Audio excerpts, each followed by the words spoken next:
একদিন সকালবেলা তানিশা তার ফুলের বাগানে হাঁটছিল। চারপাশে ছোট ছোট ফুলগুলো রোদে ঝলমল করছিল, মৌমাছিরা গুনগুন করছিল আর পাখিরা গান গাইছিল। তানিশা খুব মন দিয়ে প্রতিটা গাছে পানি দিচ্ছিল, পাতাগুলো মুছে দিচ্ছিল।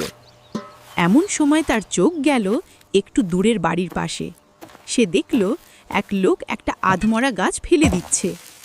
গাছটার পাতাগুলো শুকিয়ে গেছে, ডালপালাগুলো নিস্তেজ, কিন্তু পুরোপুরি মারা যায়নি। তানিশা একটু দৌড়ে গেল ওখানে। আপনি গাছটা ফেলছেন কেন?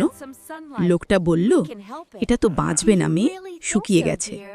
তানিশা গাছটার দিকে তাকিয়ে মৃদু হেসে বলল, না, আমি চেষ্টা করে দেখব। সে গাছটিকে সাবধানে তুলে নিজের বাগানে নিয়ে এলো। একটা ছোট টবে ভালো করে মাটি ভরে গাছটা লাগালো। তারপর জল দিল, একটু সার দিল আর বলল, তুমি ভয় পেও না, আমি তোমার যত্ন নেব। প্রতিদিন সকালে তানিশা গাছটার পাশে গিয়ে কথা বলতো, পানি দিত, রোদে রাখত, কখনো ছায়ায় সরিয়ে নিত। কয়েকদিন পর গাছটার শুকনো ডাল থেকে ছোট ছোট সবুজ গুঁড়ি বের হতে শুরু করলো। তানিশার মুখে হাসি ফুটে উঠল। দিন কেটে গেল, সপ্তাহ পার হলো।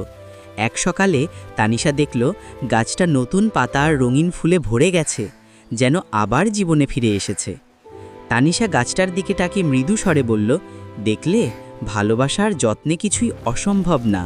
তারপর থেকে সে প্রতিদিন বাগানের প্রতিটি গাছে আরও ভালোবাসা দিয়ে যত্ন নিতে লাগলো। আর সেই বাগানটাই হয়ে উঠল গ্রামের সবচেয়ে সুন্দর ফুলের বাগান।